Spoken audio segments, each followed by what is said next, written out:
வணக்கம். இன்றைய காணொளியில் நாம் வஞ்சி படலம் குறித்து பார்க்கலாம். இதற்கு முன்னால் வெட்சி, கரந்தை, திணைகள் பற்றி நாம் பார்த்திருக்கின்றோம். புறப்பொருள் வெண்பாமாலையிலே இருக்கின்ற அந்த 12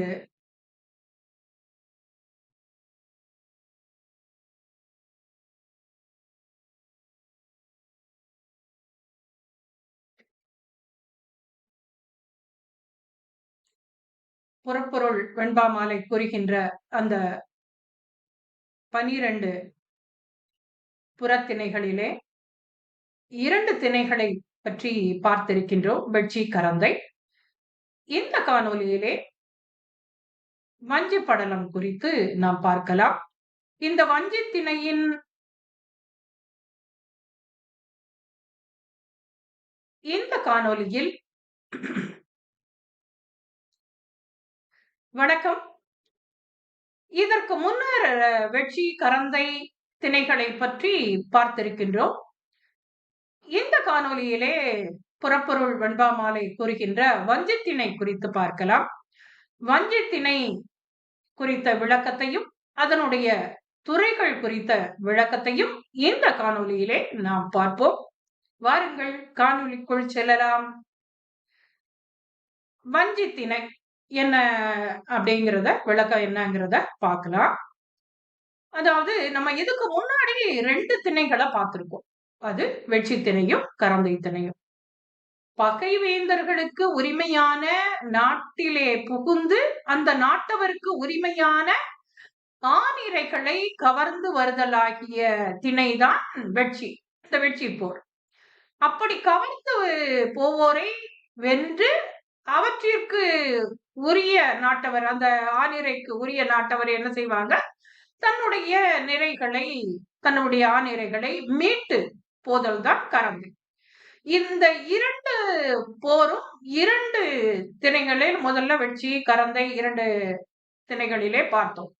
ஆனால் இவை எளிதிலே கடந்து போவதற்குரிய ஒரு நிலை, ஆணிரை கவர்தல், ஆணிரை மீட்டல் என்பது.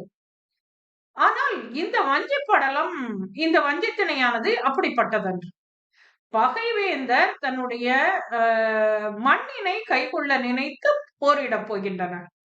அப்படி போகின்ற போது அந்த தன்னுடைய நாட்டின் உரிமையினை காக்க யாரும் பாடுபடுவார்கள், எதிரி நாட்டு மன்னனும் போராடுவான். அப்போ 2 பேருமே செயலில் கடுமையை காட்டுவார்கள், திட்டமிட்டு செயலாற்றுவார்கள். அப்படி செயலாற்றுகின்ற போது என்ன நடக்கின்றது, அப்படி செயலாற்றுகின்ற போது என்ன நடக்கின்றது என்பதைத்தான் நாம் இந்த வஞ்சி திணையிலே பார்க்க போகின்றோம். இந்த வஞ்சி திணையின் துறைகளும், வஞ்சி திணை பற்றிய விளக்கமும் வஞ்சி திணையின் துறைகளுமாக 21 இருக்கின்றன. அதனை இப்போது நாம் பார்க்கலாம்.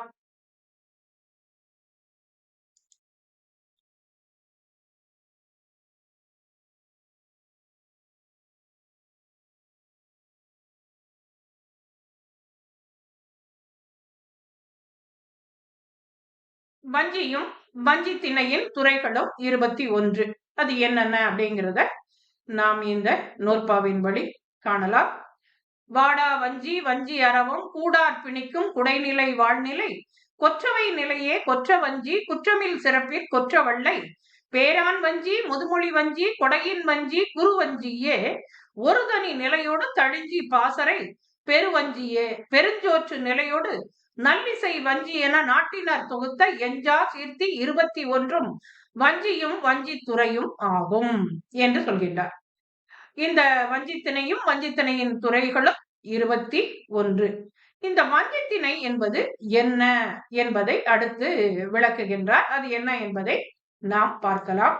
வஞ்சி திணை என்பது வாடா வஞ்சி தலைமறைந்து கூடார் மண் கொழல் குறித்தன்று.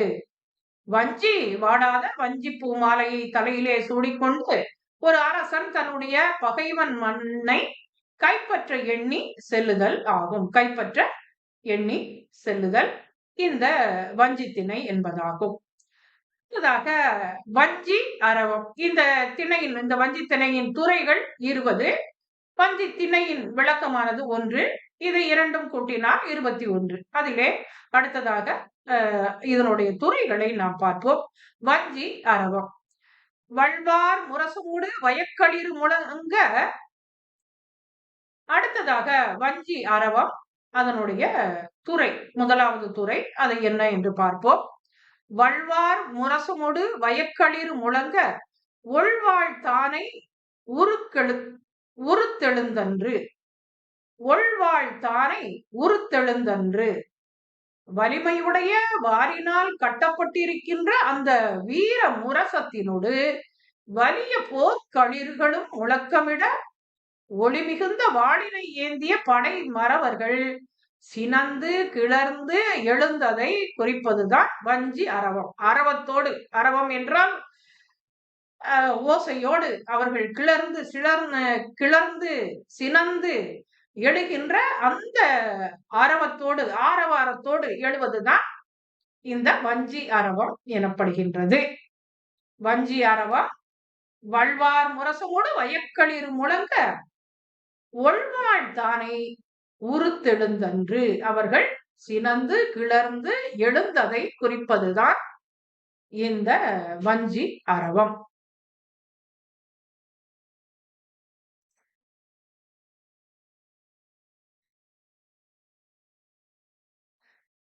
அடுத்த துறை என்னன்னு பாத்தீங்கன்னா குடைநிலை. இது என்ன? பெய்தாமம் சுரும்பு இமிர பெய்தாமம் சுரும்பு இமிர பெரும்புலவர் புகழ்வாட கொய்தார் மன்னவன் உடை நாட்கொண்டன்று. தன்மேல் இட்டிருக்கின்ற மாலைகளிலே வண்டினமானது ஆரவாய்க்கின்றது. யார் மேல் இடப்பட்டாரோ அந்த மன்னன் மேல் இட்டிருக்கின்ற மாலைகளிலே வண்டினமானது ஆரவார்க்கின்றது. மிக்க அறிவினை உடையவரான புலவர்கள் அவனுடைய புகழினை பாடுகின்றார்கள். கத்திரிக்கோலால் மட்டம் செய்த மாலையினை அணிந்த அந்த வஞ்சி வேந்தன் அந்த மாலையை கத்திரிக்கோல் கொண்டு அந்த மாலையினை மட்டம் செய்திருக்கணும். ஒரே மட்டத்துக்கு வெட்டி விட்டுருக்காங்க. அப்படி மட்டம் செய்த மாலையினை அணிந்தவனாகி அந்த வஞ்சி வேந்தன் தன் கொற்றக்குடையினை நல்ல வேளையிலே பொறுக்கீடு விடுவதுதான் இந்த குடைநிலை என்று அழைக்கப்படுகின்றது. அடுத்ததாக வாழ்நிலை. ஒவ்வொன்றாக அவன் போருக்கு தயாராகின்றான். அப்போது படை வீரர்கள் ஆரவாரத்தோடு எழுவது ஒரு நிலை, அது வஞ்சி அரவம். அடுத்தது மன்னனானவன் தன்னுடைய வெண்கொற்ற குடையினை நல்ல வேளையிலே புறவீடு விடுகின்றான், அது குடைநிலை. அடுத்ததாக அந்த போர் நடைபெறுகின்ற அடுத்தடுத்த நிலைகளை அப்படியே சொல்லிக்கொண்டே வருகின்றார்கள். வாழ்நிலை.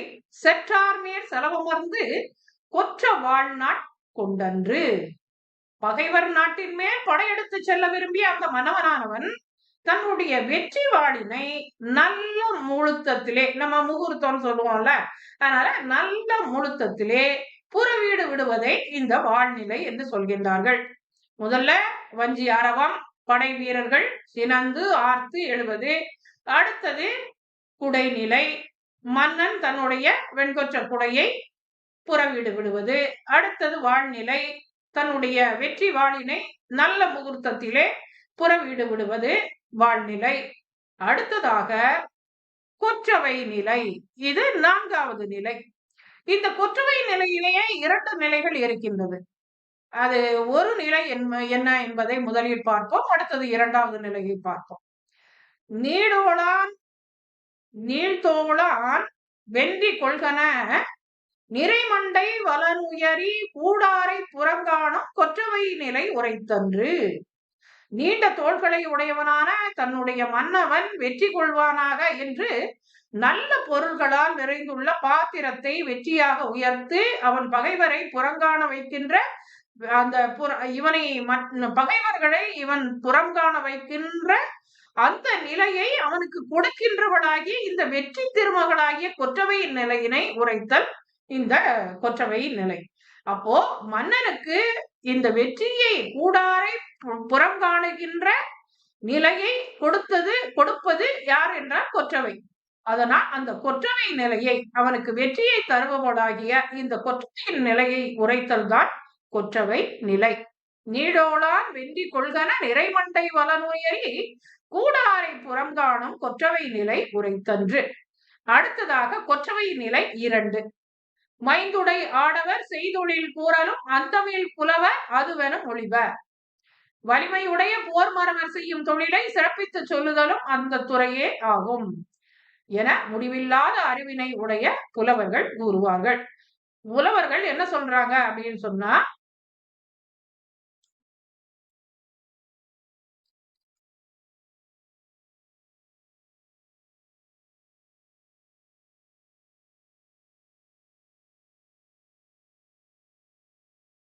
இந்த கொற்றவை நிலையின் 2வது நிலை என்ன என்று கேட்டால், மைந்துடை ஆடவர் செய்தொழில் கூறலும் அந்தமில் புறவ அதுவென மொழிவ.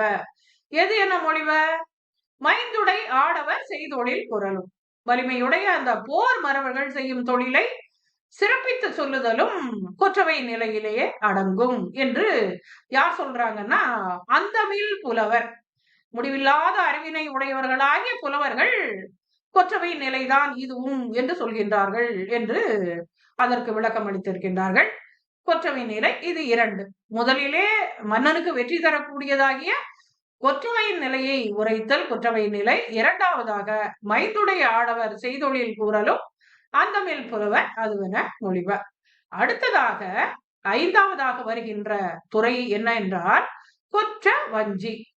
வையகம் வணங்க வாழோச்சினம் என செய்கடல் வேந்தன் சீர்மிகுத்தன்று. வையகம் வணங்க வாழோச்சினன் என செய்கடல் வேந்தன் சீர்மிகுத்தன்று. இது 5வது கொற்றவஞ்சி என்ற துறை. செய்தொழிலே சிறந்தோனாகிய வஞ்சி வேந்தன் உலகமெல்லாம் தன்னை வணங்கி நிற்க வாழோச்சி வெற்றி வீரனாக திகழ்ந்தான் என படை வீரர் அவனுடைய சிறப்பினை மிகுதியாக கூறி போற்றுவது குற்றவஞ்சி துறையாகும். வஞ்சிவேந்தன் கொற்றத்தை உரைத்ததால் இது கொற்ற வஞ்சி ஆயிற்று.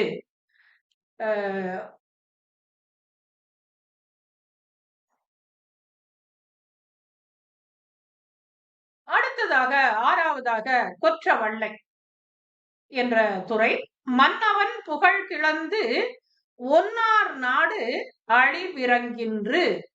வஞ்சிவேந்தனின் புகழினை எடுத்து சொல்லி அவனுடைய பகைவர் நாடு அழிவது குறித்து வருந்துவது கொற்றவள்ளை துறையாகும். வஞ்சிவேந்தன் படையெடுத்து சென்றானாலும் அந்த வேந்தனுடைய புகழினை எடுத்து சொல்லி அவனுடைய பகைவர் நாடானது, இவன் படையெடுத்து சென்றதால் அவனுடைய பகைவர் நாடானது அழிவது குறித்து வருந்துவது இந்த கொற்றவள்ளை என்ற துறையாகும். மன்னவன் புகழ் கிளந்து ஒன்னார் நாடு அழி பிறங்கின்று. அடுத்ததாக 7வதாக ஒரு துறை, அது பேரான் வஞ்சி என்ற துறை. இதிலேயும் 2 இருக்கின்றது. ஒன்று, முதலிலே நாம் முதல் பேரான் வஞ்சியை பார்ப்போம். கேளல்லார் முனை கிடத்த மீடி யாருக்கு மிக உயர்த்தன்று. கேளல்லார் முனை கிடத்த மீடியாளருக்கு மிக உயர்த்தன்று. பகைவரின் போர் முனையினை அழித்து வந்த அந்த தலைமை சார்ந்த மறவன் ஒருவன் இருப்பார்ல, அந்த தலைமை சார்ந்த மறவர்களுக்கு வஞ்சிவேந்தன் சிறப்பினை செய்கின்றான். அதுதான் பேரான் வஞ்சி. கேளல்லார் முனை கெடுத்த, கேளல்லார்னா இவனுடைய சொற்படி கேட்காத அந்த பகைவர்கள், அந்த பகைவர் போர் முனையினை அழித்து வந்து தலைமை சான்ற, அதற்கு தலைமை தாங்கி நடத்தி சென்று அந்த வெற்றியினை பெற்று தந்தவனாகிய அந்த மறவர்களுக்கு வஞ்சி வேந்தனானவன் சிறப்பு செய்வதுதான் இந்த பேரான் வஞ்சி என்ற துறையாகும்.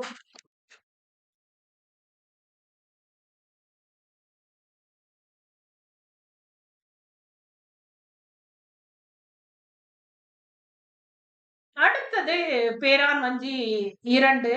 அது அருந்திரை அளப்ப ஆரிய சினத்தோடு பெரும் மன்னன் பெயர்தலும் அதுவே. அந்த வஞ்சி வேந்தனானவன் என்ன செய்கின்றான், பகையரசன் திரையாக இவனுக்கு கொடுக்கின்றான், நிறைய பொருளை எல்லாம் கொடுக்கிறான்.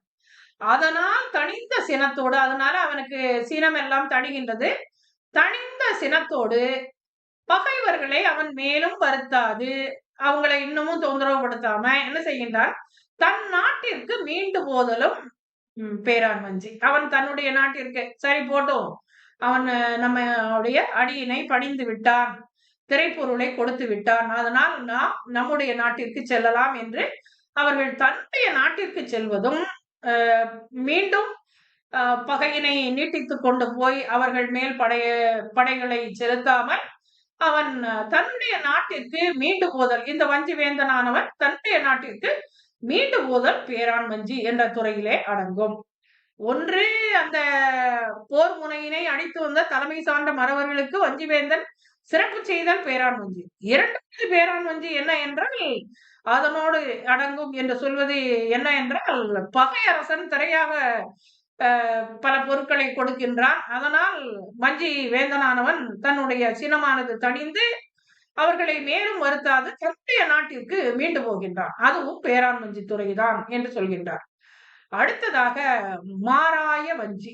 இந்த மாராய வஞ்சி என்பது மரவேந்தனின் சிறப்பெய்திய விரல் வேலோர் நிலை உரைத்தன்று.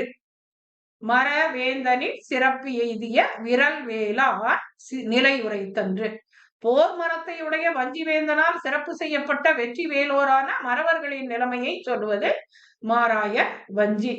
வஞ்சி வேந்தனால் சிறப்பு செய்யப்பட்ட வெற்றி மறவர்கள் அவர்களுடைய நிலையை சொல்வது இந்த மாராய வஞ்சி.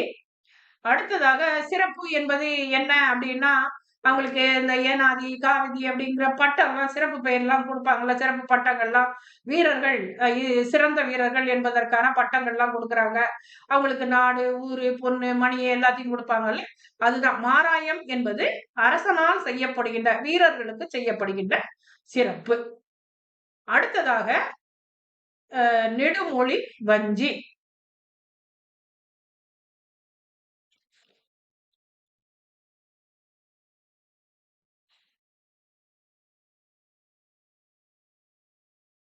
அடுத்ததாக நெடுமொழி வஞ்சி. ஒன்னாதார் படைகளுமே தன் ஆண்மை எடுத்துரைத்தன்று. பகைவருடைய படை அணியினை நெருங்கி நின்று ஒரு வஞ்சி மறவனானவன் வஞ்சி வீரனானவன் தன்னுடைய பேராண்மையினை தானே உயர்த்தி சொல்வது நெடுமொழி வஞ்சி.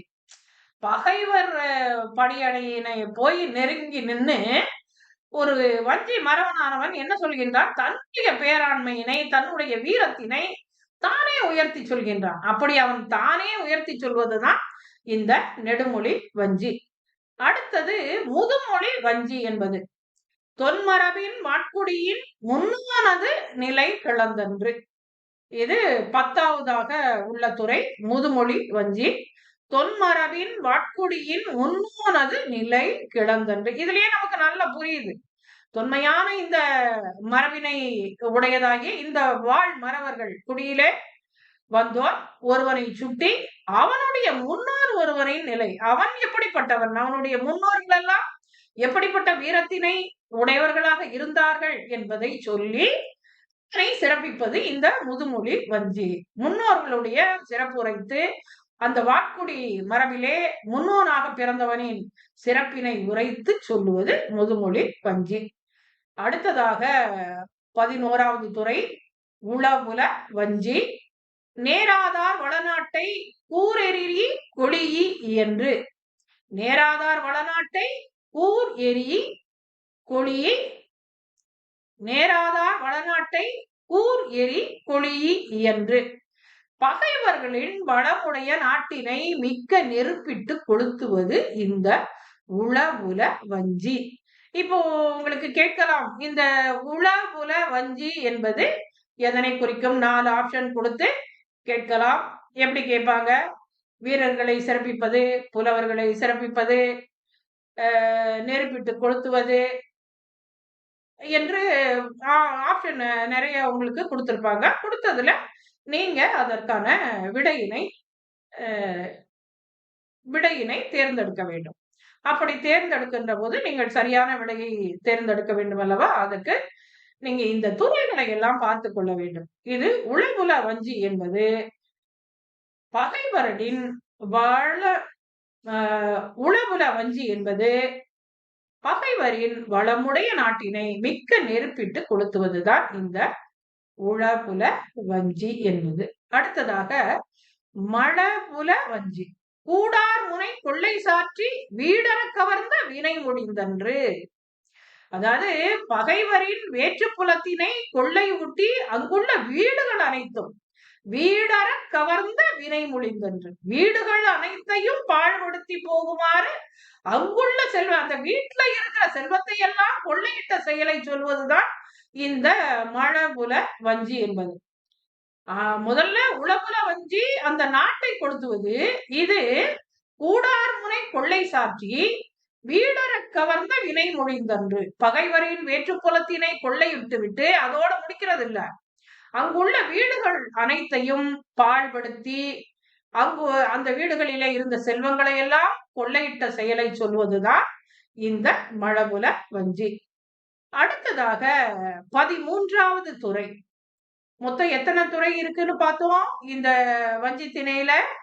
வஞ்சி திணையில ஒன்று வஞ்சி திணையை பற்றியது என்ன விளக்கம் என்பது. அடுத்ததாக 20 துறைகள் இருக்கின்றது. அதிலே 13வது துறை தான் இந்த கொடை வஞ்சி. நீளவும் குறுகவும் நிவப்பவும் தூக்கி பாடிய புலவருக்கு பரிசில் நீட்டின்று. பாடிய புலவருக்கு பரிசில் நீட்டின்று.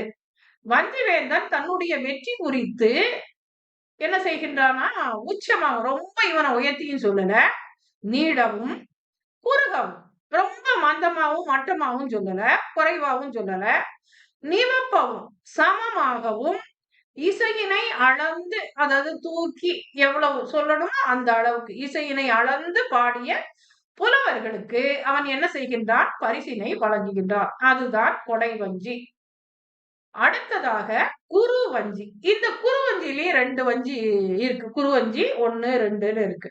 அதுல முதலாவது பார்க்க போறோம். மடுத்து எழுந்த மறவேந்தற்கு கொடுத்து அழித்து குடியோம் வென்று.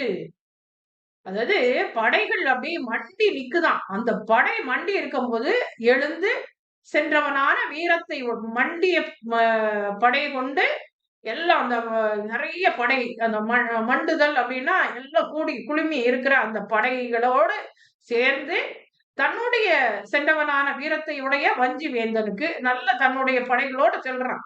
அந்த வஞ்சி வேந்தருக்கு பகை நாட்டு மன்னன் என்ன பண்றான்னா, இவனுடைய படைகளையும் இவனுடைய வீரர்களையும் பார்த்த உடனே அவன் பகை நாட்டு மன்னவன் திரைப்பொருளை கொடுத்து தன்னுடைய, என்ன இந்த நாடானது அழிந்து விடக்கூடாது, கொள்ளையிட்டுறக்கூடாது, அவங்களுடைய வீடுகளை எல்லாம் அழிச்சிடக்கூடாது அப்படிங்கிறதுனால தன்னுடைய குடிமக்களை பாதுகாக்க வேண்டி அவன் பகைவேந்தனானவன் என்ன செய்கின்றான், தன்னுடைய திரைப்பொருளை எல்லாம் கொடுக்கின்றான். நிறைய திரைப்பொருளை வஞ்சிவேந்தனுக்கு கொடுக்கின்றான்.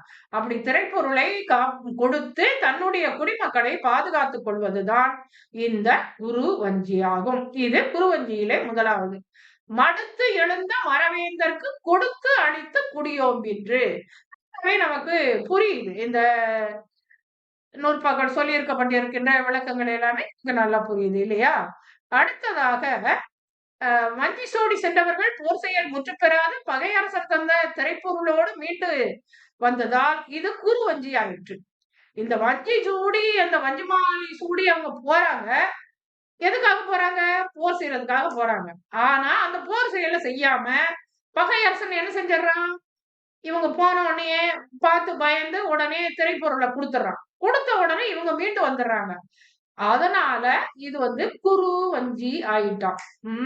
அடுத்தது குரு வஞ்சி 2வது என்ன அப்படின்னா, கட்டூரது வகை கூறினும் அத்துறை குறித்தாம் என்று சொல்கின்றார். கட்டூரது வகை கூறினும் அத்துறைக்கு உரித்தாம். இந்த வஞ்சி வேந்தனானவன் போர் செயலை கைவிட்டு விட்டான்.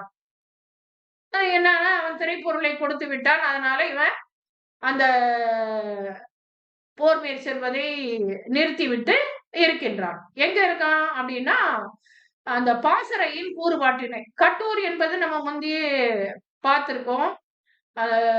போர் பாசறை இருக்கும். அந்த போர் பாசறையை நீட்டிக்கின்ற ஒரு இடம்தான் கட்டூர். அதுதான் கட்டுதல். அவன் இன்னும் அதிகமா தேவைப்படுகின்ற போது, இடம் தேவைப்படுகின்ற போது அதனை அதிகப்படியாக விரிவுபடுத்தி வைத்திருக்கின்றார்கள். அந்த இடம்தான் கட்டூர். அந்த போர் செயலை கைவிட்டு இருக்கின்ற அந்த மன்னனானவன் பாசறையின் கூறுபாட்டை, அவன் கட்டூரில் இருக்கின்ற நிலையை சொன்னாலும் அதுவும் எதுதான், குருவஞ்சி துறைக்கு உரியதாகும். அவன் இன்னும் அங்க விட்டு நகரல. ஆனா எங்க இருக்கான்? போர் பாசறையில இருக்கான். அதையும் சொல்வது இந்த குருவஞ்சி துறையாகும். அடுத்ததாக 15வது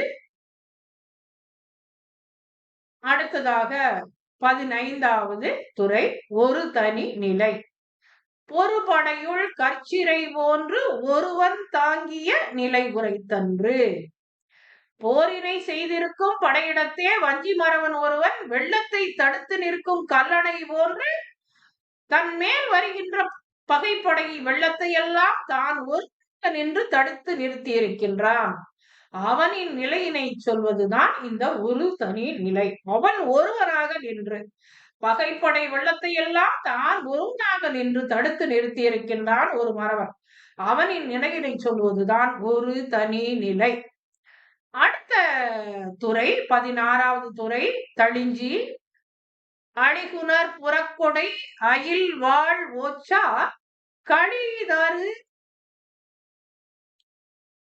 அழிகுணர் புறக்கொடை அயில் வாழ் ஓச்சா கழிதரு.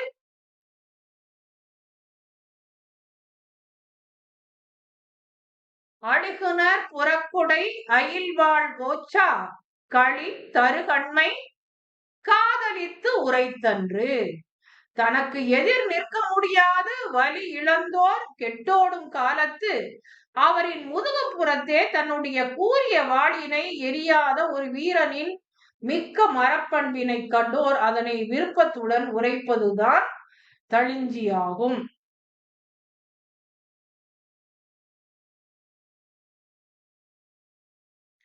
எப்படின்னா இவங்களுக்கு முன்னாடி நிக்க முடியல, நிக்க முடியாம வலி இழந்து ஓடுறாங்க.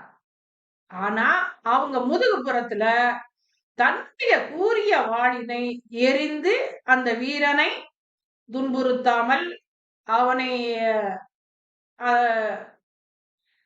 அவனை தோற்கடிக்காமல் அந்த வீரனை அந்த இந்த தளிஞ்சி என்பது தனக்கு எதிர நிற்க முடியாத ஒருத்த எதிரி நாட்டு வீரனானவன் வலி இழந்து ஓடுறான். ஆனா அவனுடைய முதுகுப்புறத்தே தன்னுடைய கூரிய வாளினை வீசாமல் ஒரு மறவன் இருக்கின்றான் என்றால் அந்த மறவனின் பண்பினை கண்டவர்கள் அதனை விருப்பத்தோடு இப்படி இருக்க பாரு அப்படின்னு அவனை பாராட்டி விருப்பத்தோடு உரைப்பதுதான் இந்த தளிஞ்சி என்ற துறையாகும். இது 16வது துறை. அடுத்ததாக பாசறை நிலை. மதி குடை கீழ் வழிமொழிந்து மன்னரெல்லாம் மறந்து உறப்பவும் பதிப்பெயரான் மறவேந்தன் பாசறை இருந்தன்று.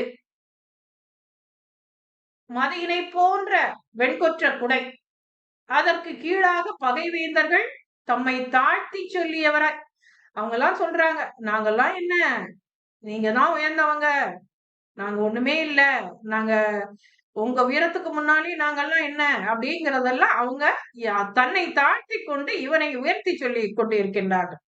அப்படி சொல்லி கொண்டு இருக்கின்ற போது மரம் கைவிட்டு அவர்கள் எல்லாம் வீரத்தை எல்லாம் கைவிட்டு விட்டு பணிந்து போகின்றார்கள். அப்படி பணிந்து போன பின்பும் மறுவேந்தனாகி இந்த வஞ்சி வேந்தன் எங்கிருந்து அந்த கட்டூரில் இருந்து நீங்கவில்லை. அந்த பாசறைக்கான விரிவாக்கமாக கட்டியிருக்கின்றார்களே அந்த போர் பாசறையில இருந்து அவன் நீங்காதவனாக வஞ்சிவேந்தன் இருக்கின்றான். அவனுடைய அந்த பாசறை நிலையிலே அவன் இருக்கின்ற தன்மையினை சொல்வதுதான் இந்த பாசறை நிலை. அடுத்ததாக பெரு வஞ்சி.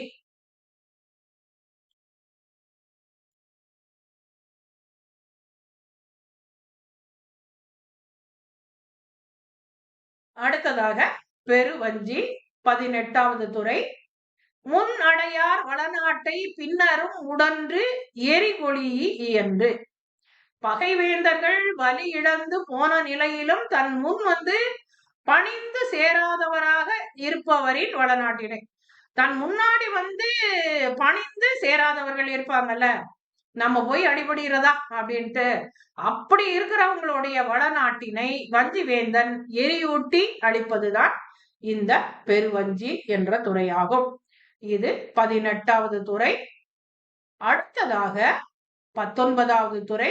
மொத்தம் எத்தனை துறை இருக்குது அப்படின்னா வஞ்சி திணையில 20 துறைகள் இருக்கு. நம்ம இப்ப பார்க்க போறது 19வது துறை பெருஞ்சோற்று நிலை. இந்த பெருஞ்சோற்று நிலையில என்ன சொல்றாருன்னா, திருந்தார் தெம்முறை தெருவர் இவரென பெருஞ்சோறு ஆடவர் பெருமுறை வகுத்தன்று. இந்த மரபர்கள் நம்முடைய பகைவரின் வேற்றுக்குலத்தினை அழித்து வருவர், அவர்கள் அழித்து விடுவார்கள் என்று சொல்லி வஞ்சிவேந்தனானவன் அந்த மரபுகளுக்கு நல்ல சோத்த வீரர்கள் எவ்வளவு கொள்ளணுமோ அந்த அளவுக்கு அவர்கள் கொள்ளும் முறையிலே கொடுப்பதுதான் இந்த பெருஞ்சோற்று நிலை. திருந்தா தெம்முனை தெருவர் இவரான பெருஞ்சோறு ஆடவர் பெருமுறை வகுத்தன்று. அடுத்தது இறுதியாக உள்ள 20வது துறை நல்லிசை வஞ்சி என்பது.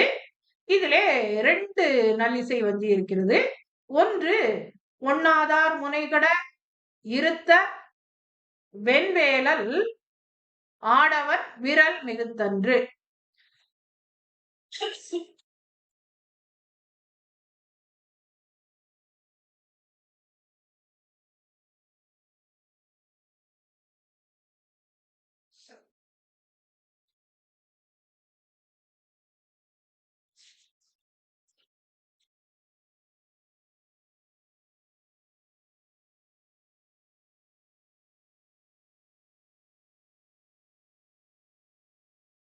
ஒன்னாதார் முனைகட இருத்த வெண்வேல் ஆடவன் விரல் மிகுத்தன்று. பகைவரின் வேற்றுப்புலம் அழியும்படியாக வெற்றி வேலினை உடையவனான படைத்தலைவனின் வெற்றியை மிகுத்து சொல்வதுதான் இந்த நல்லிசை வஞ்சி.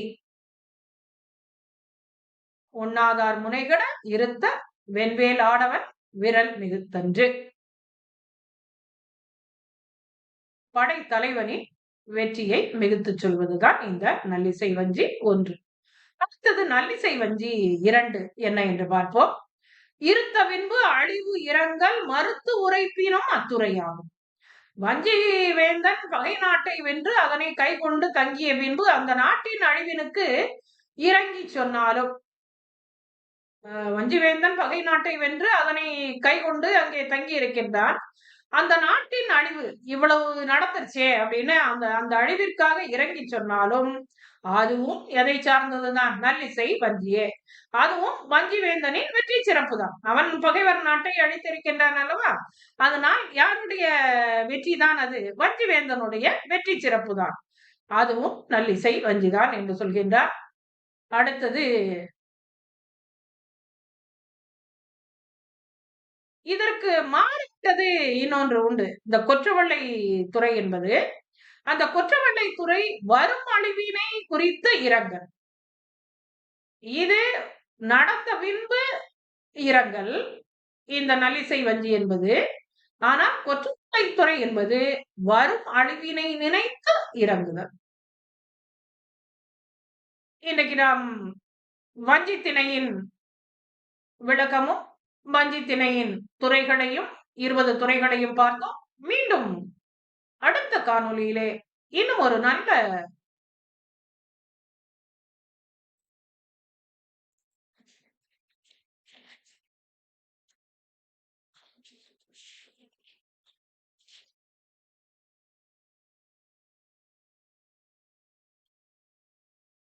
இன்னைக்கு இன்றைய காணொளியிலே நாம் வஞ்சி திணையும் அதற்குரிய துறைகளையும் பார்த்தோம்.